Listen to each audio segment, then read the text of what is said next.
Hello and welcome to the balcony garden. I am the balcony farmer in London, UK. This is the balcony where I grow mostly herbs and greens, leafy greens and microgreens. Excuse the background, I'm in a very noisy part of town. Not much I can do about that. And today's job is to try and grow Moringa, or the drumstick tree, or the tree of life. It's got many names. And this is my second attempt at growing Moringa on my balcony.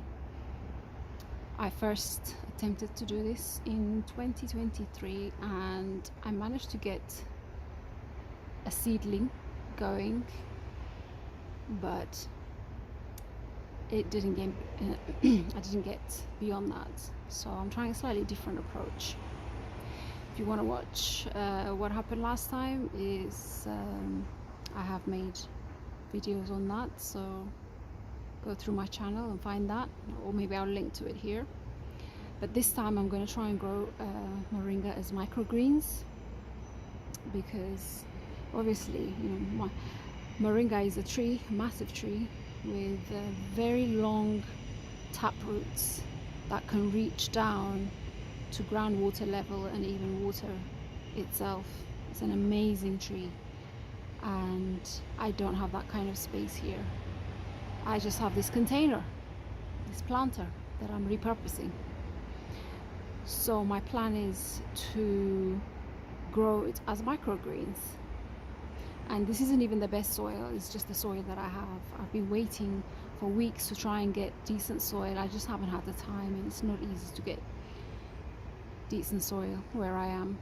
So I'm just making do with what I have. I've laid out the seeds.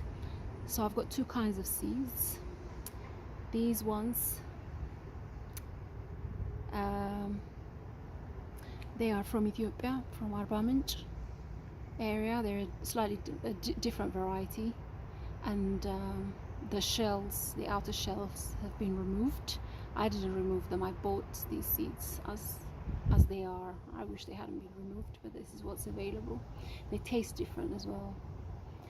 And these are the black variety.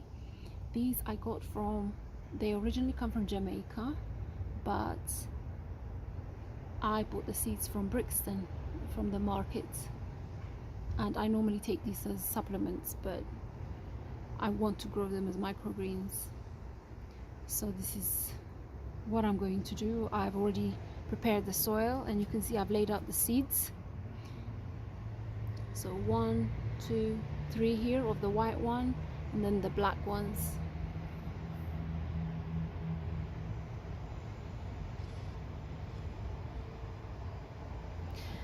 And then obviously I will document the journey as I go, but I wish I'd started sooner. It's now beginning of June 2025, and here in the UK the growing season is very short, but I was waiting until I got soil, so I couldn't wait any longer. And obviously the climate for Moringa needs to be warm, ideally tropical, and we don't have that here. So let's see if I can at least grow it to seedlings. Then I can have the seedlings as microgreens, just as good. So that's the plan. So follow this journey if you're interested.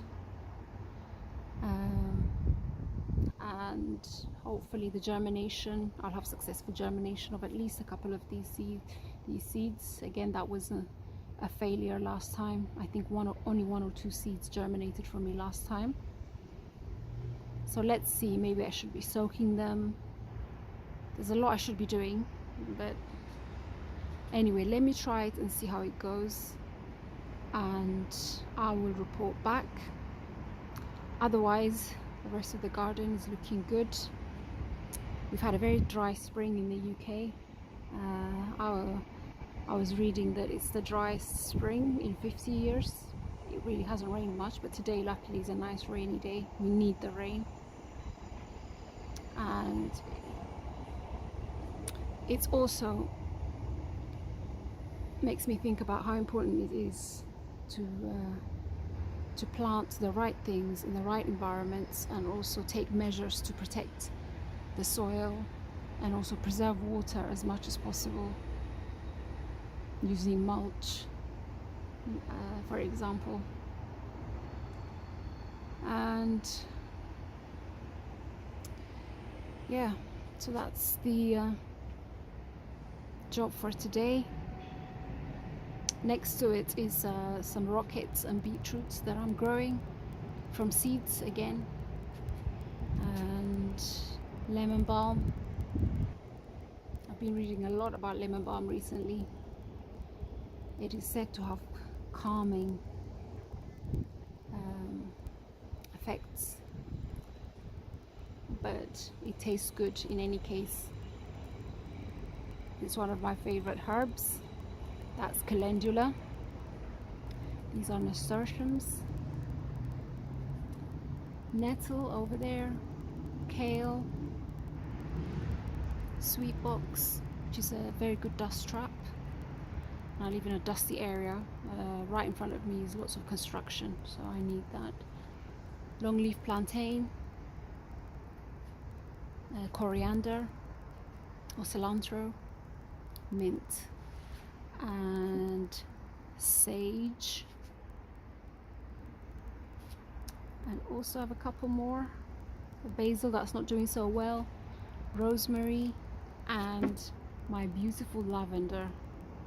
I'm so pleased with this lavender because I recently just cleaned it up and removed all the debris, all the dead leaves, and it's just spring back to life, and it looks like a mini tree. Just love the structure. So that's how the balcony is doing. And as I said, follow the journey if you're interested, and wish me luck, and good luck with your own gardening, farming, food growing, whatever you're into in that space. Thank you for watching. Bye. And if you stayed this long, here is a little bonus clip for you. Mulching time. So I've just watered it, and now I'm going to cover the soil with mulch. In case you're wondering what the mulch is, it is shells from pistachio and peanuts, groundnuts. That's what I use for almost all of my plants. Makes for great mulch. It's organic matter, and it's also helps fertilize, decompose the soil. So it's a win-win, and it looks nice. So there's a tip for you. I have made a video about that, how I make mulch from these nutshells and also from a dead cypress tree. Anyway, thank you for watching. Bye.